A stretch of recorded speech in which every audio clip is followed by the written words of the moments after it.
Good evening. This is Defacto Review, a weekly analysis on current news affairs in Mongolia by economist and columnist Mr.Jargalsaikhan. Good evening. He'll be with us from abroad today, and I'm your host, Khuvsgul.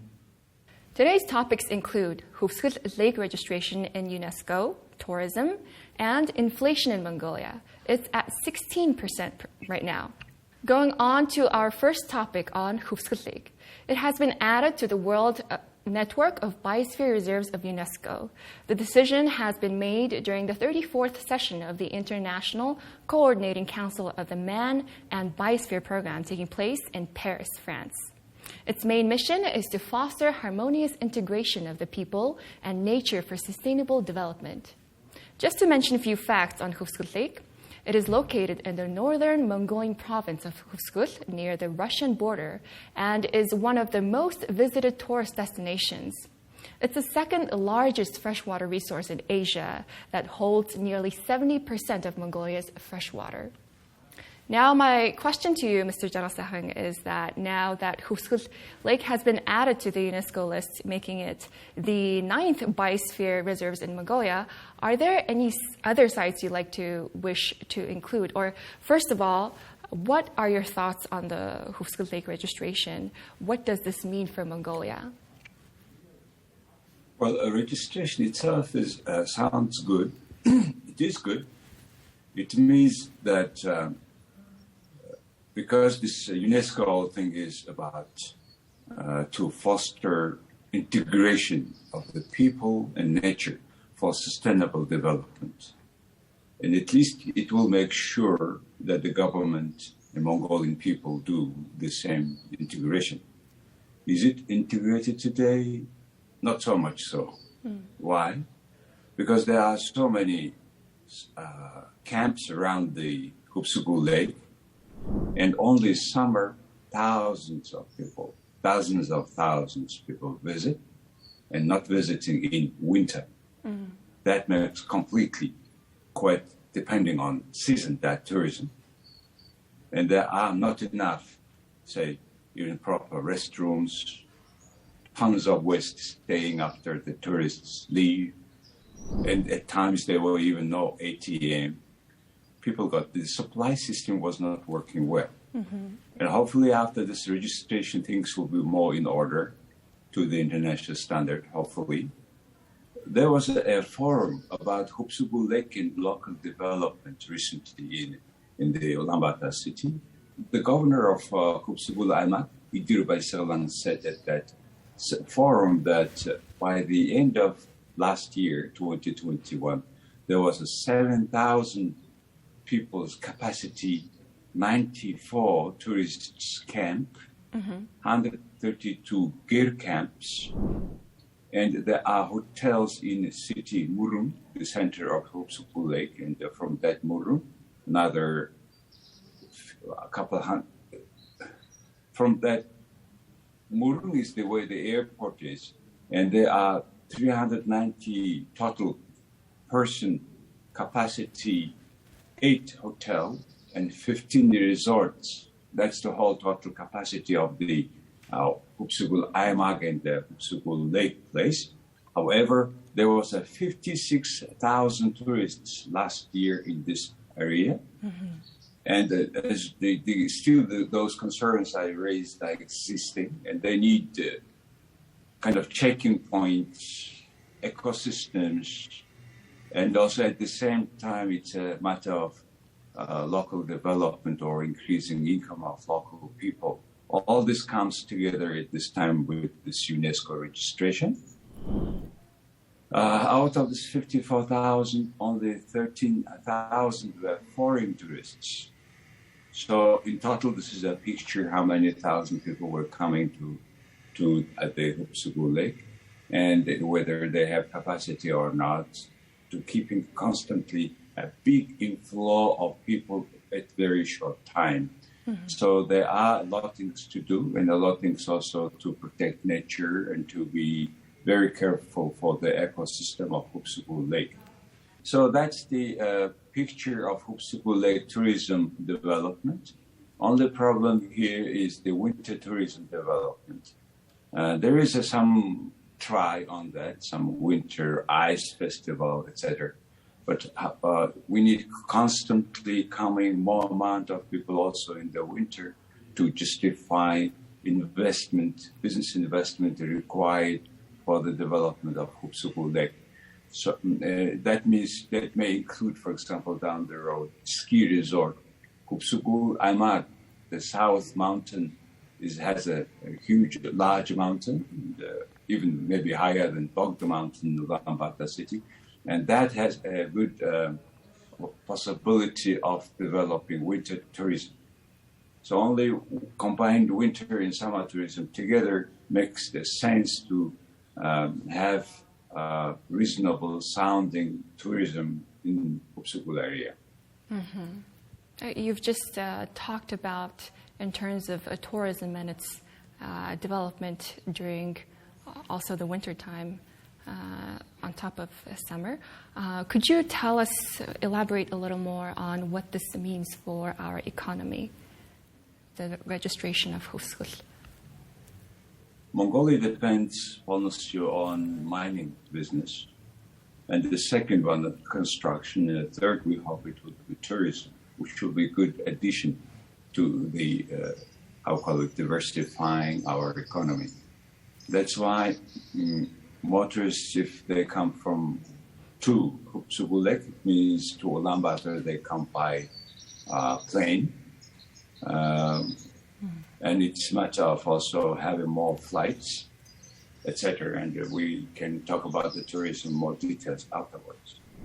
Great. Now let's move on to our next topic on tourism. On Tuesday, the Tourism Council of the Mongolian National Chamber of Commerce and Industry gave a briefing to journalists on current tourism in Mongolia. The World Tourism Organization has studied the recovery of tourism and factors that are influencing recovery. The survey showed that 43% of the people surveyed expected tourism to recover this year, and 45% said it would revive next year. Chairman of the Mongolian Tourism Council, Mr. Barspot, reported foreign tourists will not increase significantly because of flight costs, poor service, limited HR, and lack of international marketing in the policy. He added that Mongolia is losing dozens of tourists this summer because authorities still have not provided any information on visa requirements for tourists and services to be provided in case of another wave of COVID-19. There was a Mr.Jargalsaikhan, there was a news headline not long ago that said over 42,000 tourists arrived in Mongolia, indicating a rise in tourism and a development in the tourism sector. And this is a relatively high number compared to last year. But according to the Mongolian Tourism Council, tourism is not doing well and cannot do so unless we target foreign markets. Do you agree with this? If so, how can we target foreign markets? Yes, there are several factors we have to pay attention. First is airlines, domestic and international flights. Secondly, the domestic movement of tourists are becoming expensive due to large territory. And many tourism destinations are staying very far from Ulaanbaatar city. And for this big country, we very much require good domestic flights, maybe it's called general aviation, maybe a smaller plane instead of, say, by bus. In particular, to the off-road, it's not that easy to drive very far in Mongolia. The third is other tourism infrastructure, where to stay, where to have a lunch, where to have a restroom, etc. And the third is our statistics to be very exact, more clear on who is tourist, who is not. I believe this 42,000, it includes neighbors coming to the country, and some of them, if those staying for a couple of days more, they are regarded as tourists, etc. But there is a lot of things to do with the statistics here to make it more clear. On airlines, the government have decided last week that they will give a money loan to 4 billion MNT, which is around 2.5 million US dollar, to MIAT, Mongolian National Airlines, for their flight increase to Ulaanbaatar Frankfurt destination, which I was on last week. And now, due to sanction in Russia, we don't fly. MIAT is not flying over Russia. It goes over south of Russia, which extends the flight even more for 3 hours instead of 8 hours. Now we are flying 11 hours, 70 minutes, which is very expensive. That's one of the reasons why also this time the price for airline is increasing so much. Now, with the help of this money of the government, they will fly not like 2 times as today. It will fly 5 times a week. It's a substantial increase. It is these 5 flights are for July, August, and September. Recently, also, Mongolian Airlines have bought back the Boeing 767, which was on lease, and the airline had bought it now. I don't know whether economics gave better or not. Many airlines just lease the airplanes, not buying, but our people saying that it's cheaper. Anyway, Mongolian Airlines is, of course, not most efficient airline because state-owned, because the leaders, the executives are changed frequently, and the critics saying that it's only 3-4 airplane. You have more than 1,000 staff is too high, so it is to be really restructured so that it is working more competitive, and also not very much monopoly should be existing there, which makes the monopoly makes the price more higher. And nowadays, with Aeroflot is not flying, so to the Europe, only Turkish Airlines and Mongolian Airlines fly. That's one of the reasons why they have to increase that flights to Frankfurt online. The other thing is tourism infrastructure. We need to build, say, on major highways from Ulaanbaatar city, well, highways, not the international standard highways, but on those roads coming from Ulaanbaatar to main directions, for every certain kilometers, say 100 kilometers or 100 or 50 kilometers, we need to make even a complex rest place for every passenger. And the third is in a tourism camp, there should be one standard, in particular standard for hot shower. The pressure of water, the food, all these things should be really making happy the tourists after a long day. So not for frustration. So this kind of development is to be made. I think this one is made only through competition.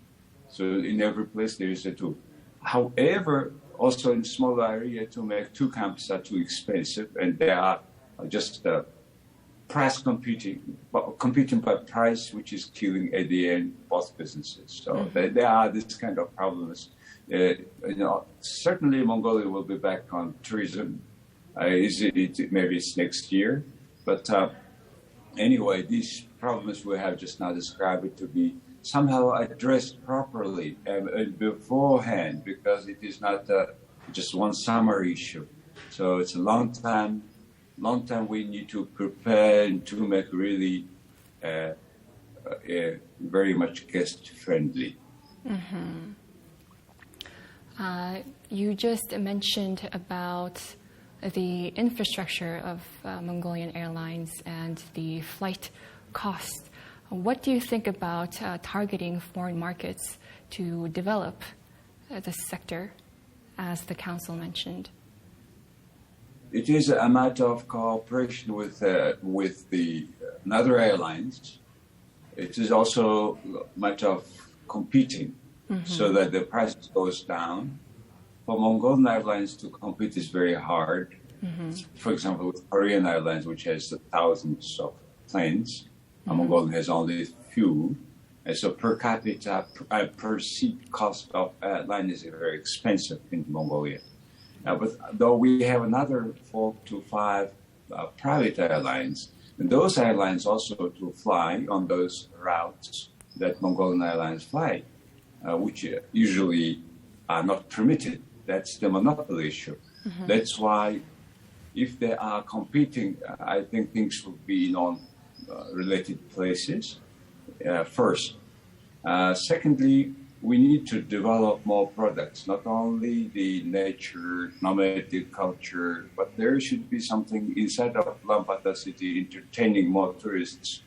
And the culture of theaters, philharmonic orchestra, etc., all those, the schedule to be very clear, not only for summer, but in winter is to be clear for next summer. Every service is scheduled to be there, and all the restaurants, names, menus, everything is to be much beforehand accessible to tourists. Yeah. These kind of things. Also, the issue is also matter. Another matter is guide issue. Guide. And the largest thing is the sign in the streets, all entertainment, all offices, all signs in Ulaanbaatar city. Once it's international city, then it's to be in Mongolian and in English, so that people understand. And of course, what the Ulaanbaatar city infrastructure to be more, not only a lot, but also to be clean. Streets to be well, should be green so that people feel comfortable. So many things to be made there. Yeah. Great. Okay, let's move on to our final topic on inflation. We have a report on Mongolia's social and economic situation released by the National Statistical Office of Mongolia. And as of May for this year, prices for consumer goods and services increased by 15.1% from the same period last year. And inflation is at 16.2% as of late May. To mention some more specific detailed statistics, food and beverage prices account for 35.1% of inflation. Prices of transportation increased by 25%, food by 18%, meat by 6%, and non-alcoholic drinks by 25%. Hotels and catering services prices increased by 16%, pharmaceutical services by 16.1%. What is your thoughts on this, Mr. Jargalsaikhan? Well, this is a concern of everybody, of course. Inflation is not only killing your income, but also it also makes, in Mongolian case, for example, at the beginning it was supply-related inflation. Now it's come to demand. The major impact for this big inflation is, first of all, major drivers of the inflation is, first of all, food. This is all around the world. Yeah. Second, food. Third, the exchange rate, which impacts on prices for import goods. As import goods have become more expensive to buy in Mongolian tourics, as exchange rate deteriorating for Mongolian tourics. So what do the government doing, or the Central Bank of Mongolia doing, is they are increasing the policy rate. They have increased last week again, third time this year, by 1%. Now it is 10%. Okay? And why are they increasing that policy rate? Because, not first of all, inflation. Second, because the exchange rate. Speaking about exchange rate, there is a current account of Mongolia. How much money goes out, how money goes each, comes in, what the difference in between them. Then in April, that deficit of current balance is 1.5 billion US dollar. So we spend that amount of money more than we earn money. So that's why the Mongol Bank had restricted, well, commercial banks rather, have restricted, you can buy only for 1 million MNT, US dollars or other currencies, not more, a day. Even you have in your account a lot of money, you cannot buy more than for 1 million MNT. That's commercial banks. That's one of the reasons, because reserve in the country is shrinking. That's why they have to increase that policy rate. The other one is the situation in Russia. That impact on whole world, and the U.S. Federal Reserve Fund have increased their policy rate 0.75 unit percentage, and that impacts all around the world for money supply, because now it's more. If you take trillions of dollars, keeping in Federal Reserve account is more profitable than they give the loan. So that's the other reason, international reason. Inflation in Mongolia is higher than the global inflation right now. How does this look like in the future? What can we do in Mongolia? Well, yes, we have this inflation at the level of 16%, and it is one of the highest, but there are some places even higher inflation, but it's already very high. More than 10% is really high. So we should make sure that it does not increase anymore, and it's a matter of increasing supply. And also, it's a matter of not too much putting into the economic system a lot of money, which is not deserved or which is not supported by the supply, production. And it is particular concern about the government big program, 10 trillion MNT for recovery of the economy. This is coming a lot of money to the economy, and the production is not yet increased because the money is just coming in, and at the same time this exchange rate increase is happening. So it is not that easy. But only thing with the inflation is to cut costs, and it is. A country like Mongolia, where people used to have a lot of government support, social care for the government, it is not that easy to stop it or to decrease it. So we will be in that situation for quite some time until the government cuts certain costs. In particular, the money that goes just as social care. So social care is to be really very much addressed, targeted, and this money should go to people who really needs help, not to everybody like today. So it is a bit government policy change issue. Great. Now that wraps our 3 topics for this week. Thank you, Mr. Jargalsaikhan, and thank you for watching. We will see you next week. Thank you very much. See you next week again.